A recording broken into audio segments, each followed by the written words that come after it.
Orúkọ Ọlọ́run lè èmi tó gbé wọ ilé agbára ojúmọ́ ti tàárọ̀ yìí.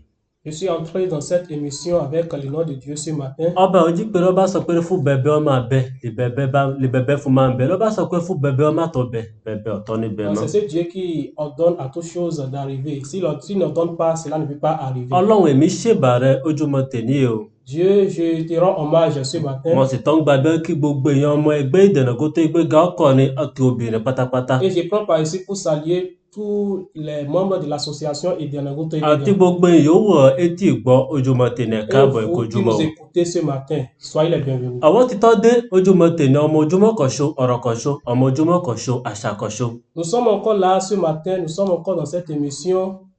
Àti tọ́ dé sórí ètò ipá àti ọ̀ìtọ́ ti ẹgbẹ́ Ìdènàgó tó gbéga. Nous sommes encore arrivés sur l'émission Vérité et Impact organisée par l'association Bẹ́ẹ̀ bá ń Ìdènàgó gbóhùn tó mi bí gbéga. bọ́n ró kango.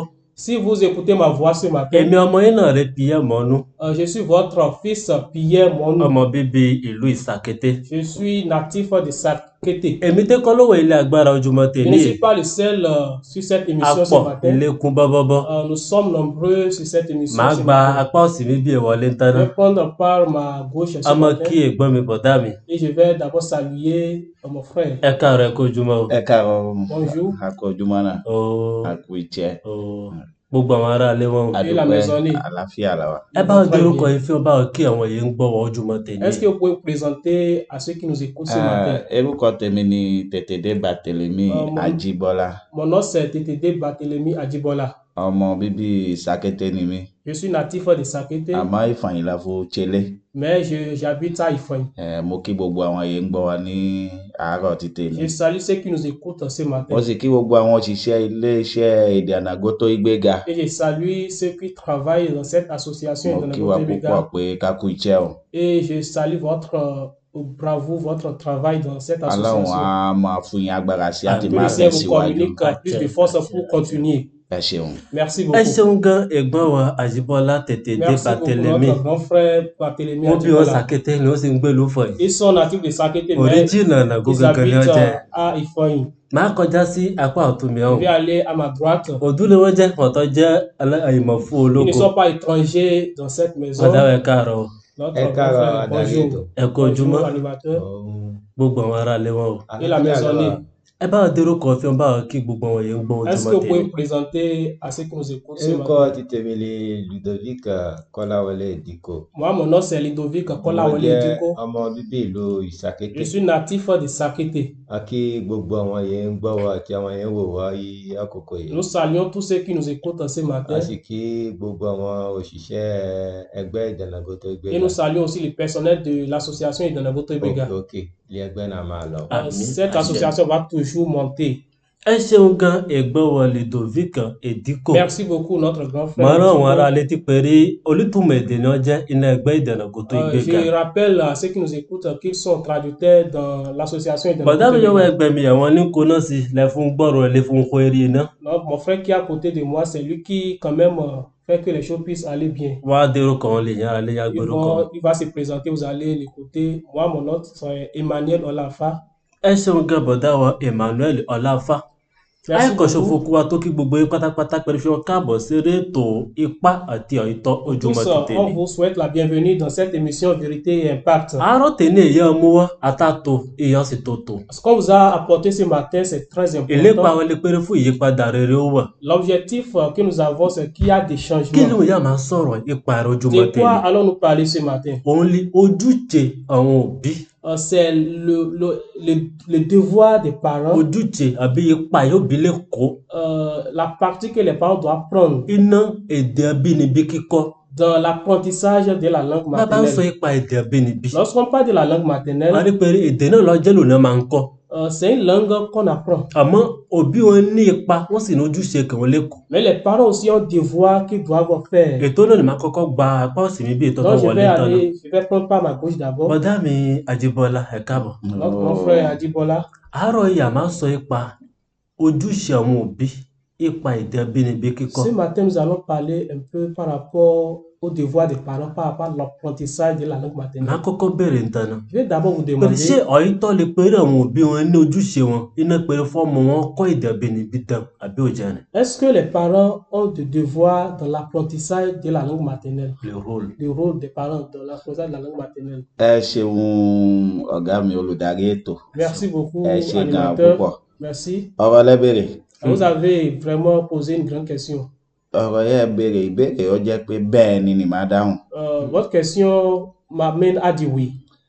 Ìtorí la bá ń sọ ìpè èdè abínibí. Lorsqu'on parle de la langue maternelle, Ẹ̀dọ̀ àwọn òbí ní ti kọ́kọ́ ń bẹ̀rẹ̀. ça vient d'abord des parents. Bí a bá bímọ, Lorsqu'on met un enfant au monde, èdè yà máa ń sọ iná ilé ibi ìyàwó. Òun C'est lọmọ la- máa kọ́kọ́ gbọ́. c'est la langue que l'enfant écoute qu'il va d'abord parler. Bọ́mọ tẹ̀ mọ́ débì ká tó máa ṣeré káàkiri àdúgbò àtọ́ máa gbọ́ mìíràn ẹ̀fùkún. Peut-être l'enfant peut commencer par parler cette langue et au fur et à mesure peut commencer par écouter d'autres langues dans le quartier. Èyí ó jẹ́ àkọ́kọ́. Mais la langue primordiale Ìyé sì máa gbọ́ jù. et qu'il va maîtriser, Òun lé èdè yàwọn òbí rẹ̀ bá ń c'est sọ la fún. langue que ses parents lui parlent. Ìtìtorí ẹ rí pé àwọn òbí Pour cela, les parents, kódà wọ́n ní ipa pàtàkì. ils ont un rôle important Ipa èdè abínibí sísọ concernant l'apprentissage de la langue maternelle fún àwọn ọmọ. par rapport aux enfants. Ẹ ṣeun gan-an. Merci beaucoup. Bọ̀dá wa Merci Àjíbọ́lá beaucoup, notre Bàtẹ́lẹ́bí. grand frère Barthélemy Adjibola. Bọ̀dá wa Ludovic ẹ̀ka àbáyé Notre kọ̀tún grand fún. frère, Ẹ ṣeun Ludovic. adarí ètò. Bọ̀dá wa Àjíbọ́lá wọ́n sọ pé rí notre grand frère Adjibola. òbí wọn ní ipa pàtàkì wọ́n máa ń kó Les parents ont un rôle important iná èdè abínibí kíkọ́ wọn mọ́. dans l'apprentissage de la langue maternelle. Màá bèrè ọ̀fun yìí Je vais sẹ́ vous demander, torí pé èyí náà òbí lẹ jẹ́. parce que vous êtes parents, Kí lójúṣe tẹ́lẹ̀ bá mẹ́nu bà àwọn ojúṣe mélòó kan Est-ce- lọ́jọ́ ojúṣe òun òbí? est-ce que vous pouvez nous souligner certains rôles des parents? Àbí kéèlè òun òbí lè ṣe ìyá fún máa sọ pé Yeah. èyí lọ́jọ́ ojúṣe wọn Qu'est-ce iná que les èdè parents abínibí peuvent kíkọ́ wọn faire? mọ́. Et cela peut nous amener à ça, c'est les rôles des parents par rapport à l'apprentissage de la langue maternelle. Ẹ ṣeun gan adarí ètò. Merci beaucoup, animateur. Ṣé rí a bá ń sọ nípa èdè abínibí? Lorsque nous parlons de la langue maternelle, Ó jẹ́ èdè kan yóò ṣe pàtàkì. c'est une langue vraiment importante. Èdè abínibí òun ló jẹ́ ìdánimọ̀ olúwa rẹ̀. La langue maternelle, c'est l'identité de la personne. Àwọn òbí ní ipa pàtàkì ìpè oníkejì mi ṣe sọ sí. Les parents ont un rôle important, comme mon second vient de le dire, Iná kíkọ́ èdè abínibí àwọn ọmọ. dans l'apprentissage de la langue maternelle. Ó rọrùn fún àwọn òbí. C'est facile aux parents, Ìyówó yí iná ìlú wọn ibi wọn ti ń sọ èdè náà. c'est facile aux parents qui sont dans les villes, Nítorí pé èdè náà ni wọ́n ń sọ. parce que c'est cette langue qui est parlée là. Èdè náà yẹn bá sì ń sọ ilé. La langue qui est parlée à la Ó maison, di dandan fún ọmọ fọgbọ́ èdè là, náà. l'enfant va comprendre cette langue. Ìyẹn kò tó ìnira púpọ̀. Là, ce n'est pas encore difficile. Àmọ́ mo jẹ́ ọ̀nàgó. Mais je suis Nago Ọ̀wọ́ ìlú yìí wọn ìsọ ọ̀nàgó. et je suis dans un pays ou bien dans une ville où on ne parle pas la langue Ibẹ̀ Nago. ni ìṣòro náà wà. C'est là se trouve le réel problème. Bí ò bá mọ ẹsẹ̀ gbé kò bá mọ̀ ọ́ ṣe. Si le parent ne sait pas faire, Ọmọ rẹ̀ ò ní gbọ́ èdè rẹ̀. l'enfant ne va pas savoir comment parler sa langue. Èdè àjèjì ni máa gbọ́. Cet enfant va commencer par parler la langue d'autrui. Ihun yé mo fẹ́ mẹ́nu yé mo mẹ́nu báyé yìí. Ce que je veux m'atteler maintenant, Kò jẹ́ ohun yé máa fẹnu sọ pé òun. ce n'est pas quelque chose que je dois dire. Ihun yọ simplement. ṣẹlẹ̀ sẹ́mi náà là. C'est ce qui s'est passé avec, c'est l'expérience que j'ai vécue Àti àwọn ọmọ. et mes enfants. Yóò pé bí òbí ò bá gbé ìgbésẹ̀ yọ yẹ fún gbé ẹ̀sìnkò Si rẹ̀. les parents ne mènent pas les démarches adéquates qu'il faut en ce moment, Ọmọdé wọn ò ní gbọ́ èdè. les enfants ne vont pas comprendre cette langue. Òbí ní ipa pàtàkì. Les parents ont un rôle important Yóò lè kó qui doit jouer iná péré fún àwọn ọmọdé wọn gbọ́ èdè àbínibí par wọn. rapport à la maîtrise et à l'apprentissage de la langue maternelle. Ẹ ṣeun gan. Merci beaucoup. Bọ̀dá mi Ludovic Notre grand frère. torí pé ó kàn lè mọ fún bá ọ̀rọ̀ yẹn Parce sọ̀rọ̀. que je vous suis vraiment. Ẹ sọ pé rí mọ́lẹ́ jẹ́ ọ̀nàgó Vous avez dit que je peux être Nago lé ìyàwó mi máa jẹ́ ọ̀nàgó et ma femme est Nago làwọn ọmọ mi ò ní gbọ́nàgó. et mes enfants ne vont pas comprendre la langue Nago. Àgbàlagbà sọ pé bí kò bá nídìí obìnrin jẹ́ kúmọ́lù. Il y a un nada chez nous qui dit il n'y a pas une cause sans raison. Kọ́lé ṣe sí ṣẹlẹ̀. Ẹ ṣeun gan. Ìgbòjì péré gbogbo ọgbọ́n la jẹ́ ọ̀nàgó.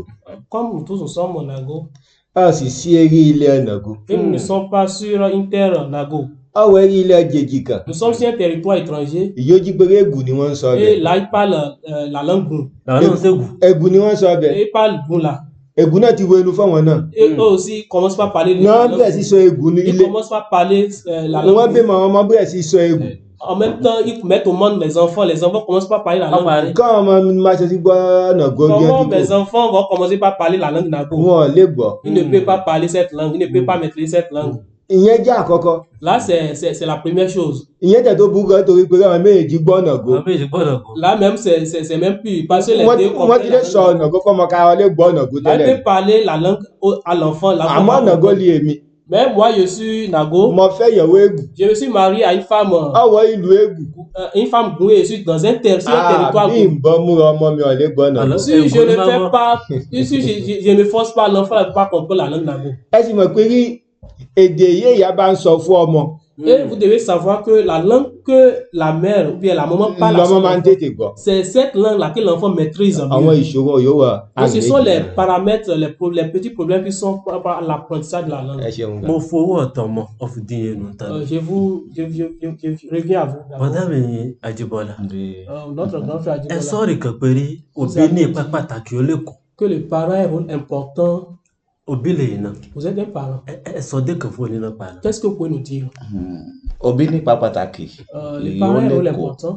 kọ̀tẹ́já yìí ó lè kó yọ gbọ́dọ̀ kó la gbọ́dọ̀ kó C'est pas un rôle qui va Et mais pas- c'est qui doit èdè abínibí. par rapport à la langue maternelle.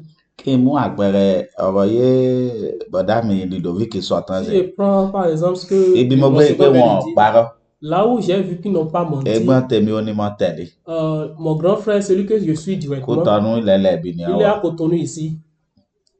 ṣé mo sọ pé Sàkété lèmi Je vous ai dit que je suis ẹ̀gbọ́n mi sì la Sakété. lọ́yìn àti ìpamọ́ Sàkété lòun náà Donc lui aussi, il est de ìyàwó rẹ̀ Sakété. bien ọmọ sûr. kò bẹ́ Donc sa femme, ẹ̀gbọ́n nàgó kọ̀tún náà ni o. là, sa femme et lui sont Nago. lẹ́yìn ọmọ wọn àkọ́bí Après les années, ìyó gbẹ́dọ̀ fẹ́ mi ń tẹ́ná fún àsìkò kan fún tọ́yí wà lábá àwọn ikú qui est tọ́ resté chez moi avant d'aller à Cotonou. gbogbo àwọn ikú bẹ́ẹ̀ ń sọ nàgó wọn máa wo yín pé ra Les autres là, quand les pas Nago là, ils regardent comme un mouton, ils ne wọ́n comprennent béèrè pas. ọmọ pé kẹ́ ẹ̀ pẹ́ ń ṣe bẹ́yìn Et je les demande, qu'est-ce que vous faites comme ça? ẹ sì méde yín ní parẹ́ lọ Est-ce que vous regardez votre langue à disparaître ń comme ça ṣèdè elédè. et vous parlez la langue d'autrui? àṣé bí ọba tẹ̀ jẹ́ pé rí ọmọdé wọn wọ́n ń gbọ́ èdè náà ìtara iná ilé ìjọ èdè a bá ń sọ fún wọn iná ilé wọn gbẹ́dọ̀ gbọ́. C'est vrai qu'ils écoutent les langues d'autrui dehors, mais quand même dans les maisons, ils doivent écouter les langues maternelles. dọ́tòrí rẹ ipa sísọ èdè abínibí wa gbogbo ìgbà kò lọ́mọdé wọn Donc, le fait de parler la langue ọmọdé maternelle avec wọn les á enfants gbọ́ de èdè temps wa en temps, ó di les enfants vont dandan comprendre la langue là correctement. ibi ìyé àwọn òbí ti ní jẹ́ amájẹ Donc, c'est Ouais. ça le travail des parents. C'est là, c'est tout le ẹ travail des ṣeun parents. gan bọ́dá wa Ajíbọ́lá Merci beaucoup, notre grand frère. ọ̀rọ̀ náà ń gbọ́ fátọ́ tẹnumọ́dé kan Je veux qu'on puisse appuyer vraiment sur bọ́dá ça. mi Ludovic Notre grand frère. ẹ̀hún rẹ̀ wọ́n ti sọ àmọ́ ń gbófin ọtọ́ tẹnumọ́ Ils ont déjà dit ça. lẹ́kọ̀ọ́ péré fún òbí wọn máa lọ kó tọ̀nù àbí On àjàjẹ́ ne lọ va gbọ́ refuser aux parents d'aller à Cotonou, à Porto-Novo, ils restent ìyẹn là. ti di dandan Là, c'est olómìnira ils lè peuvent wọ aller. Amẹ́ríkì Ils olómìnira lè wọ peuvent aller France aux États-Unis, ils peuvent aller en bí wọ́n bá lọ France. dé àárín ọlédè òmíràn S'ils sont sur un territoire étranger, c'est-à-dire là où on ne parle pas les langues maternelles, kó bí wọn gbọ́dọ̀ jẹ. qu'est-ce que les parents doivent faire? ẹ ṣeun gan. Merci beaucoup. adarí ètò Merci beaucoup, animateur. fún ìbéèrè yìí. Par rapport à votre question, ìbéèrè yọ dáadáa. c'est une bonne question. èsì èèmọ̀ fún pé méjì. La réponse que je vais donner sera en deux volets. àkọ́kọ́ Le premier volet, bọ́ mú àwọn òbí lorsqu'on prend les parents yóò wọ ibi pípẹ́ qui sont à un endroit isolé, wọ́n pẹ́ sílé. ils sont éloignés de la maison. ẹ sọ̀rọ̀ ìlú òyìnbó sẹ̀ Vous avez parlé des États-Unis, wọ́n par pẹ́ exemple. sílé gan. Ils sont vraiment éloignés de la maison. mo rò pé bó bá jẹ́ bàbá náà ló bá jẹ́ ọ̀nàgó. Si le papa est Nago, bàbá náà ní iṣẹ́ pípọ̀ ọmọ ṣe. ce papa a vraiment un travail. ọ gbọ́dọ̀ máa sọ travail ọ̀nàgó fún important. ọmọ náà. Il doit parler la langue Nago à l'enfant. ọ gbọ́dọ̀ máa fún àwọn irun ọ̀nàgó wọn hàn ìgbọ̀ gbogbo. Il doit commencer par lui montrer des choses. bó bá jẹ́ typiquement eré Nago. ọ̀nàgó àbí àwọn eré ìtàgé wọn yẹn Il ìyọ́ jẹ́ doit lui ọ̀nàgó. montrer des amusements, des choses, des jeux en Nago. ọ gbọ́dọ̀ máa fún hàn ìgbọ̀ gbogbo. Il doit lui montrer des a choses en máa sọ Nago. ọ̀nàgó fún a máa dà mọ́ rẹ̀ jẹ́ ọ̀nàgó náà Il títí. doit déranger l'enfant chaque fois et lui parler la langue mo rò Nago. pé rí ibà ń ṣe ẹran gbogbo S'il gbà fait ça chaque fois, ọmọ yẹn kò ní sọ ìdánimọ̀ rẹ̀ nà. cet enfant ne va pas perdre son identité. àmọ́ bó bá jẹ́ òbí kan làwọn òbí yóò wà ìwé wọn ò pẹ́ sílé. Mais si c'est un parent qui n'est mo pas mú éloigné de àpẹẹrẹ la ti tèmi maison, náà Je vais prendre mon exemple. Àjàṣẹ́ lèmi dàgbà sí. Moi, j'ai grandi à Port-Nouveau. Mo fẹ́ ìyàwó Àjàṣẹ́. Je me suis marié à Port-Nouveau. Ìyàwó mi Ègùlà. Ma femme est Goun. Ègùlà. Ma femme est Goun. La bí àwọn ọmọ. Et nous avons mis au monde des enfants. Àkọ́kọ́ ń tán náà. Premièrement, èyìnbó la máa ń sọ iná ilé. nous parlons uniquement la langue française. èyìnbó la máa ń sọ iná ilé. Nous parlons typiquement le èmi français. pẹ̀lú ìyàwó. Avec ma femme. àwọn ọmọ ká ẹ dé. Les enfants aussi. èyìnbó la ń Ils sọ. commencent par parler le français. pẹ̀lú ègù papọ̀. Avec le Goun. àmọ́ nàgó àṣọ nàgó. Mais la langue Nago, on a écrit ça de l'équation. mais ìjọ kan ni mo wá Sàkété. Mais je suis arrivé à Sakété. mo wá pẹ̀lú àwọn ọmọ. Je suis venu avec les enfants. ìyá mi ń sọ nàgó fún ọmọ mi ọ̀gbọ́. Ma mère commence à parler. gbogbo ni wọ́n sọ nàgó fún ọmọ ọ̀gbọ́. Et l'enfant ne comprend pas la langue. ìyá sì gbé ìbò. Et la maman ne comprend pas ibẹ̀ ni ó kàn mí gbé sí. la langue française. mo ní kí mo ṣe kíní Et yẹn gbà. c'est là que je ne commence pas à réfléchir. Comment il peut ìyé faire? mo délé jọ náà. Lorsque je suis arrivé à la mo maison, bẹ̀rẹ̀ sí sọ nàgó. je ne commence pas à parler la langue Nago. mo bá bẹ̀rẹ̀ sí sọ nàgó. Je ne commence pas à parler la langue Nago. àyọ̀ mi máa ń takọ̀ bí gbẹ̀rín rẹ̀. Parfois, ma femme s'oppose à moi. yé ṣe pa sọ fún ọmọ Et yìí. ma femme dit, c'est quelle langue vous ne commencez pas à parler à vos enfants comme ça? yé mo rí i pé kọ̀lé yìn mi. Lorsque j'ai vu que cela ne va pas donner la solution qu'il faut, kí mo wá ṣe. qu'est-ce qu'il a fait? ọmọ mi ń lọ ilé ẹ̀kẹrin àsìkò náà. Mon enfant passait au CED en ce moment. mo lé ìṣẹ̀ Mais j'ai dit maintenant, ilé ẹ̀kẹrin yóò máa lọ ẹ̀yìn. la classe de CED là, ọ̀n lọ ilé ló ti mọ́ lọ ṣe. qui va faire ça à la Elle a maison? encore le beaucoup de Qui va faire ça à la ilé ló ti maison? mọ́ lọ ṣe. Qui va faire ça à la maison? agbọ́dọ̀ kọ́ nàgó. Tu dois apprendre la langue Nago. ọ̀padà mo dá padà sílé lọ́bẹ̀rẹ̀ Je ló ṣe ilé l'ai ẹ̀kẹrin. retourné à la maison, il a fait le CED là. ó ṣe ilé ẹ̀kẹrin. Il a fait CED, ilé àkàrò. il a fait CM1. fún ọdún méjì yẹn. Pendant ces 2 ọmọdé années, máa ń tètè gbèdè. l'enfant, il a commencé à ọgbọ́n maîtriser. nàgó ju èmi náà lọ. Il a maîtrisé la langue Nago plus que moi. ọgbọ́n nàgó náà Il a ju èmi náà maîtrisé lọ. la langue Nago plus que moi. nítorí ìbójútó. Parce que là, j'ai fait un suivi. nítorí ìbójútó mọ́tò fún dá padà fún ẹ̀ṣẹ̀ ilé mẹ́fà. Et je l'ai encore ramené pour faire CM2 à Porto-Nouveau, c'est ça? oui. Ok. Je l'ai ramené à Porto-Nouveau pour faire le CM2. donc ìpínkì náà lọ sí yóò tó ṣe iná ilé mẹ́fà náà padà. Lorsqu'il a fait le CM2, agbàwé ẹ̀rí rẹ̀ lorsqu'il a obtenu le certificat, mọ́tò tó dá padà je l'ai Si ramené Sakété. encore à Sakété. lówó ṣe kọ̀lẹ́jì Sàkété. Et il a fait le collège à Sakété. gbogbo ọgbọ́n lọ́gbọ́nà gómìnà Et tous ils comprennent la langue Nago wọ́n gbọ́nà aujourd'hui. gbọ́ agbó òwe ọ̀nà gósì Ils náà. comprennent les proverbes Nago. donc àwọn iṣẹ́ wọn yé òbí lè ṣe Donc ce sont les choses que les parents peuvent fún èdè náà faire. máa sọnà fún àwọn ọmọ Pour káwọn que lè les gbọ́ enfants- èdè. pour que la langue ne disparaisse pas, pour que les enfants puissent comprendre la langue. ẹ ṣeun gan olóòtú. Merci beaucoup, animateur. Bọ̀dá wọ Ludovic. Merci beaucoup, notre grand frère Ludovic. Bọ̀dá wọ Jíbọ́lá. Notre grand frère Adibola. Àṣà kan dé bọ́ bá dàbí ọ̀dà èyí náà máa bá mi yan nàná rẹ̀. Il y a un mode, il y a un mode. Òun lè péré kọ́wọ̀ kú tọ̀ mi. Nous sommes à Cotonou Tá a máa sọ ọ́nà pé Kevin viens. et on dit Kevin, viens. Papi papa lórí pé èbó tẹ́lẹ̀ máa ń wọ̀ náà lẹ́nà. Et on ne fait que parler la langue française dans la maison. Ló bá dé náà lẹ́nà ẹ̀rọ pé ìlú èbó lẹ́wọ̀ náà lẹ́nà rẹ̀. Arrivé dans ça, on a l'impression que nous sommes en France. Ọ̀yẹ́tọ̀ èdè èbó dà o. C'est vrai, la langue française, c'est bon. Tí ìrìn èdè tiwọn náà wọ̀. Est-ce que c'est bon pour notre Débi langue? pé àwọn ọmọ wọn ìtẹ́sí wọn gangan ìtẹ́sí wọn máa ń jẹ́ ìtẹ́sí ìbò ló bá ti rí wọn ẹ̀ tí mo pé ọmọ ìbò rẹ̀ Et lẹ́wọ̀n wọ́n sì jẹ́ en ọmọ même ìbò. temps, le style de vie des enfants, c'est comme un style de vie français. Ló bó tó lọ béèrè pé lè sí lè àbá ọmọ ìyàbí ló bílẹ̀ máa bá rẹ̀ ẹ̀ lómi pé ọmọ Sàkété làbá rẹ̀ jẹ́. Et lorsqu'on commence par faire des enquêtes pour voir qui est le père de l'enfant, là, en même temps, on nous dit que son père est de Sakété. ẹlẹ́mọ̀ pé ọmọ fọ ilé yára jẹ́. On nous dit que sa mère est de Ifoyin. Ọ̀yẹ́tọ̀ èdè ìbò dà. C'est vrai, la langue française, c'est bon. Kẹ́ẹ̀lì sí ẹ̀ tí pé kẹ́ẹ̀lì tì sí yóò nà Là, bá yọ mọ́ wọ abẹ. comment vous voyez ça? Ibi Et kúkú quelle lè solution? gẹ́gẹ́ wọ̀ rẹ̀. Quelle solution? ẹ ṣeun olóòtú Oui, tí ẹ merci rí beaucoup, kátẹ animateur. má lọ jìnnà pé bóyá wọn ń gbé Kútọ̀nù N'allons wọn pas ń gbé très lùkù loin, n'allons pas très loin. Iná Et bon, Ìtàkété nous wọ sommes ibi quelque- Même à Sakété ici, iná Ìfọ̀yín wa dans Ifoyin, bẹ́ẹ̀ wọlé òmíràn lẹ́nu vous entrez dans certaines maisons, èmbó lẹ̀ máa vous gbọ́ allez commencer par entendre la èdè langue Faransé française. La langue française. òun lẹ̀ máa gbọ́. Vous commencez par entendre à ça. ń wo àwòkọ́ṣe àwọn olòmíràn Nous imitons le style de vie d'autres à ń personnes. gbàgbé èdè títí wa Et nous gangan oublions notre propre langue. ọjà òun yóò burú gan. Là, c'est vraiment èmi gan dangereux. yóò wọ ibi mo máa ń bá ìyàwó mi jà ìgbà kan pé kọ́ máa ṣe ìbò fọmọdé à. Parfois, je n'étais pas d'accord avec ma femme et je la disais de parler la langue française avec les enfants. ìgbà yẹ òye náà ìwà mi. Parce qu'en ce moment-là, je n'étais pas encore, je wọ́n n'ai máa pas ṣe encore ìbò compris. fọmọdé wọn yìí ẹ̀ kọ́mọdé Faut wọn parler, faut wọn kàwé èmi náà kàwé faut ẹ̀ kí parler wọ́n le tẹ̀ mọ̀ français pé aux enfants. il faut que les gens puissent savoir que les enfants Dis-les, comprennent le Bololé. Ìwé français. ìdílé ilé Il ìbò faut que lọ́dọ̀ les ẹ̀. gens puissent savoir que vraiment cette famille, c'est une famille française. Àmọ́ ye òun tẹ̀ mọ́ gbégbèsè náà dáadáa.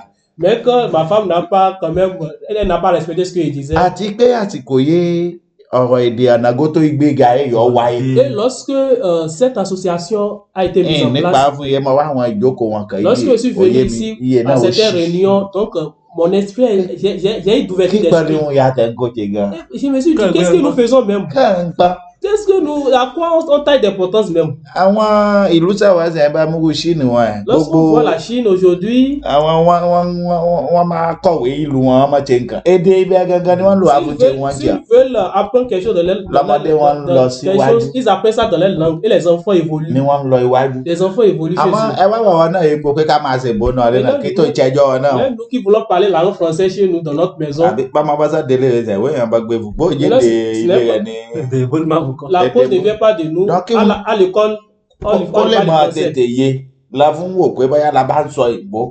Ìgbà bí wọ́n bá gbéwèé fún mẹ́rin lọ́ba kà á ti mọ bí yẹn ń lọ. Pour nous, pourquoi on parle français? Parce que ça peut amener l'enfant à mieux assimiler les Àmọ́ cours kíní à wọn l'école. kò rán èdè ti wọ lọ́wọ́. Mais ces choses ne donnent pas de valeur à notre Ìfàsẹ́yìn langue. òun ní mú bá èdè wa. Ça n'a rien à notre langue. Ìtorí náà gbogbo Pour cela- òbí pátápátá gbẹ́dọ̀ rí ìṣe pàtàkì péré Donc, a les parents doivent savoir que èdè wa ó ṣe kókó láti máa sọ notre fọmọdé wọn. langue est importante. Gbogbo par nàyà exemple. abálẹ́gbà Toutes ni ọmọdé les fún máa ń voix gbọ́ qu'on èdè doit wa. apprendre pour que les enfants puissent savoir parler notre Àwọn langue. òbí àwọn òbí gbẹ́dọ̀ rí pé ó ṣe pàtàkì Les lẹ́nu. parents doivent savoir que c'est Kò important. ràn wá lọ́wọ́ pé à ń ṣèṣe lẹ́ǹbó kan à ń ṣe. Ça ne nous honore Les pas, ça parents, ne nous aide pas. qui Lorsqu'on ne- on fait le Kíní français. wọn náà lé ní mú lọ́pọ̀lọpọ̀ ọmọdé ọ̀ka ẹ̀ ń ṣèṣe kíṣe. Et ça amène aussi les enfants à faire n'importe quoi. Ìgbé àìlè máa mọ sọ èdè wọn ti mọ irú kí wọ́n mọ ìdánimọ̀ ibi wọ́n ti kó gangan. Donc, Ìmọ̀ mú gan kí wọ́n máa mú àṣà aláṣà máṣà.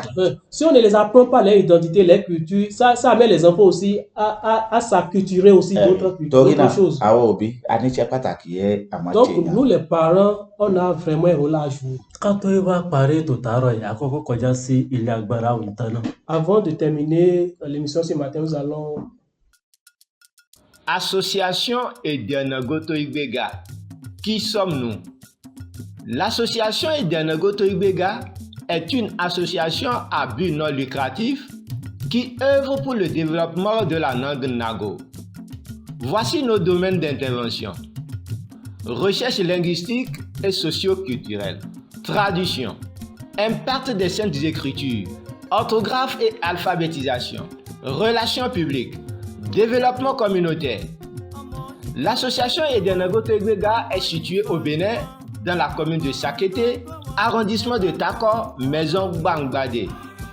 Vous pouvez toujours nous suivre sur notre chaîne YouTube Eden Goto Igbega, page Facebook Eden Goto Igbega, TikTok Eden Goto Igbega.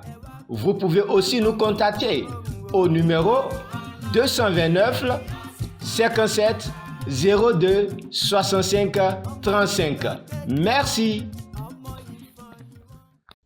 Màá tó kọjá sí ọ̀dọ̀ fún ọ̀dà mi Ludovic. Je vais aborder notre grand frère Ludovic. Wọ́n sọ pé ọ̀pọ̀ ọ̀rọ̀ kún ọgbọ̀n. Afẹ́fẹ́ ló máa ń gbé lọlé àwọn àgbàlagbà wọn sọ. C'est un adage Nago, oui, allez. Irú ọ̀nà àbáyọ kéèyàn ní gẹ́gẹ́ bí òbí yẹn lè sọ fún àwọn èèyàn ń gbọ́ ojúmọ́ tèmi yìí. Qu'est-ce que vous avez à dire aux parents qui nous écoutent ce matin? Nítorí pé ọ̀rọ̀ náà ibi ó dé ọrí pé kò tó tiẹ̀ mọ́ ó dá ojú pé ọ̀nà àbáyọ wà. Nous savons que Quand vraiment les- c'est difficile, mais nous savons qu'il y a des solutions quand même. ẹ ṣeun gan-an Merci Daniel beaucoup, animateur. fún tó dáhùn ìbéèrè. Avant de répondre à votre question, Mo fẹ́ máa mẹ́nu bà ìpele kan je vais quand même parler de quelque chose ìyẹ́ rapidement. ọ̀dà mi mẹ́nu bà. Je vais parler de quelque chose que mon second a déjà Wọ́n parlé. mẹ́nu bà àmọ́ mo fẹ́ máa tó tan ìmọ́lẹ̀ síbẹ̀ Mais ils ont dé. parlé de ça, mais il va encore donner plus d'éclaircissement. Ṣé ẹ rí èdè elédè yìí àwọn ọmọ wọn ń lò? La langue étrangère que nos enfants parlent, Èdè náà ń mú wọn ń yà wọ́n kó iná àṣà wọn. ça les détache de notre culture. Nítorí pé rí èdè pẹ̀lú àṣà ni máa ń lọ ìjọ. Parce que la langue et la culture sont toujours ensemble. Ẹ rí àwọn ọmọdé wọn yìí wọ́n ń sọ ìbò fún. Les enfants à qui on parle la langue française, wọn ò mọ̀ kí wọ́n máa ń kí nẹ́gbà kí wọ́n máa ń dọ̀bálẹ̀ gbà fún máa ń kí àwọn òbí ils wọn. ne Dieu savent là-bas. pas comment s'agenouiller pour bí saluer les wọ́n bá rí parents. àgbàlagbà ọwọ́ ni wọ́n máa ń nà fún. Quand ils voient un parent, ils tendent la main. kò sí kò jẹ́ àṣà wọn. Ça, ce n'est pas notre culture. àwọn ọmọdé wọn máa ń pe orúkọ bàbá wọn lẹ. Les enfants appellent le nom de leur père, àwọn ìbò de leur mère. ọmọdé wọn ṣe ìbò nítorí ìṣe ìbò Les enfants à èdè qui náà on máa ń lọ parle pẹ̀lú le àṣà náà. français, la langue et la culture sont toujours ensemble. bí wọ́n bá sì wá bí wọ́n wú ọmọdé wọn yẹn bá padà wọlé. Si ces enfants retournent au bécail, ọwọ́ yẹn sọ̀nà gólé yẹ wọ́n jẹ́ àṣà àti àṣà wa. nous qui sommes nagos chez nous, on Ọmọ pé comprend ọmọdé notre náà langue et lọ notre ń gọ̀. culture. On commence par dire à ces Ọmọ enfants qui pé sont wọ́n des gbé enfants bí impolis, ìkọ́ ils sont àbí irrespectueux. àkọ́ ìgbà. Les enfants qui n'ont pas reçu l'éducation, kì í ṣẹjọ́ àwọn ọmọdé ce wọn náà o. n'est pas de la faute des ọmọ enfants, ẹjọ́ àwọn òbí wọn mais lẹ. c'est de la faute des parents. má padà wẹ́rí ìbéèrè. Je vais revenir à votre kí question. ọ̀rọ̀ òbí kan lè ṣe sí. Qu'est-ce que nos parents doivent faire? àkọ́kọ́ lè péré La première chose, bóyè náà ò bọ́ yé ni. si on n'a pas l'ouverture d'esprit, bóyè náà pé bọ́dá mi sọ wọ́n sọ ṣe ní òye náà lówó yí ọ̀wọ́n. mon second vient dire qu'il a compris finalement. wọ́n ṣe ewé ètò efu wáyé rẹ̀. C'est pour cela il y a cette émission. fún òye ó lè yé gbogbo Pour qu'on ènìyàn. puisse avoir des compréhensions. èdè wo èdè bínibí wa Notre langue, ọjọ́ èdè pàtàkì fún wa. c'est une langue importante. a gbọ́dọ̀ mọ̀ pé èdè pàtàkì là. Nous devons savoir que c'est important. ìyá gbọ́dọ̀ mọ̀ ṣiṣẹ́ pé fọ́ má parẹ́. Sur laquelle on doit y travailler. ọba jẹ́ elédè kan.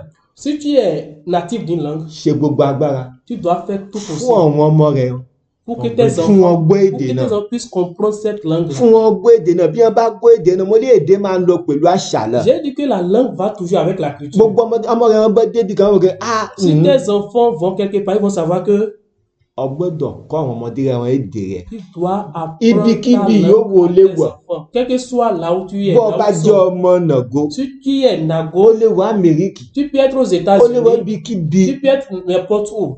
ọgbọ́wọ̀ yọ léfù kọ́ àwọn ọmọ Il y a rẹ̀ des voies et moyens pour que tu puisses apprendre la langue nago. mo sọ ipa àwọn yóò wọ ibi pípẹ́ tẹ́lẹ̀ rí. J'avais parlé de ceux qui étaient a tó sọ éloignés, ipa ceux àwọn qui sont yóò sur wọ notre territoire. ìtòsí. Et j'ai aussi parlé de ceux qui sont sur les ọ̀nà territoires. àbáyọ wọn náà rìn. Ce sont les moyens, les ọ̀nà voies et àbáyọ moyens. mìíràn ò tó sí. Il n'y a plus autre moyen ju pé fọwọ́ náà gbẹ̀rẹ̀ fọ́ gbé ìgbésẹ̀ que de prendre des nítorí démarches. iṣẹ́ náà wọ òbí lọ. Parce que le travail, ça revient ọmọ aux ò lè parents. dìde dúró lóun fẹ́ òun máa kó èdè L'enfant bàbá ne peut pas tó. se lever du jour au Àwọn lendemain òbí ní pour mo mettre gbé ìgbésẹ̀ qu'il náà. veut apprendre une langue. pẹ̀lú àwọn ohun wọ̀nyí mo ti sọ wá C'est lọ les parents qui doivent fún mener les oníkan fún démarches. gbogbo òbí kó dìde Il faut que les fún parents se iye wọn lèvent kó ṣí pour qu'ils puissent ìrọ gbogbo comprendre. àwọn òbí J'exhorte les ìyé parents ń gbọ́wọ́ sí kò qui yé nous écoutent actuellement. ìyó wọ ìlú wọn bí àbí yóò wọ ìlú Qui sont sur òkèèrè le territoire nago, bien qu'ils sont éloignés, qui sont sur le èdè ọ̀nà kó territoire. dùn ún gbọ́ La langue nago, c'est une langue douce. èdè dáadáa C'est náà une bonne langue. àṣà dáadáa la C'est une ní bonne culture. bá a bá mọ́ kí bàbá à ń dọ̀bálẹ̀ mọ́ kí Si on veut bàbá wa saluer notre papa, on se àṣà prosterne. dáadáa náà C'est une bonne culture. a gbọ́dọ̀ ṣe a gbọ́dọ̀ di èdè wọn mọ́ Donc, nous devons àwọn ọmọ ọ̀ka ẹ valoriser gbọ́dọ̀ gbọ́ èdè náà. nos enfants aussi doivent comprendre Ẹ ṣeun cette gan langue. lójú. Merci ẹ beaucoup, ṣeun animateur. gan bọ̀dá Wọlé Dòvíkà àwọn ọmọ ọ̀ka ẹ̀ náà gbọ́dọ̀ gbọ́ èdè wọn. Nos enfants aussi doivent comprendre notre langue. bọ̀dá mi Ajíbọ́lá Fáfúlà parí Mon ètò grand frère tààrọ̀ yìí Ajibola, pour finir cette émission, òbí òun mìíràn wà il y a d'autres parents. ojúlé ń ti àwọn Ils ont de la wọn honte. kì í lè sọ èdè wọn Pour parler les langues. àtúnṣàlàyé púpọ̀ On ne rẹ̀ va plus laisser ọ̀rọ̀ les choses ìyànjú par ẹsẹ̀ ní fúnra òun nìyẹn Quelle lẹ́rìn exhortation, mais bí ó qu'est-ce que bọ̀ vous wọ́n avez kó à tọ̀nù dire? bí ó bọ̀ wá jà tí S'ils wọn ní fẹ́ sọ sont èdè à ọ̀nà kó Cotonou, ils sont à Porto-Novo, ne veulent pas ò parler ní la mọ̀ langue pé ọmọ nago. ọ̀nà kó ní Ils ont de ọjà la honte à parler la langue a sì sọ nago. pé òbí ní máa ń kọ́ ọmọ ọ̀nà Et kó máa kó on vient èdè de òbí dire que c'est les parents qui transmettent la langue maternelle à les enfants. irú ọ̀rọ̀ ẹsẹ̀ iná fi lè sọ fún gbogbo wọn yẹn ń gbé ètò náà Qu'est-ce que vous pouvez dire maintenant à ces parents qui nous écoutent? olóòtú chókì ọ̀rọ̀ yìí máa sọ Bref, pas mo parce rò que pé rí a ti sọ pípọ̀ ọ̀rọ̀ on a beaucoup òun lè dit. pé rí gbogbo òbí yẹn ń gbọ́ àárọ̀ ti C'est que tèmi les parents qui nous écoutent ce matin, ọ̀rọ̀ náà ó dàgbé pẹ̀tẹ̀pẹ̀tẹ̀ yà fún ọ̀pá fún nàrà c'est comme.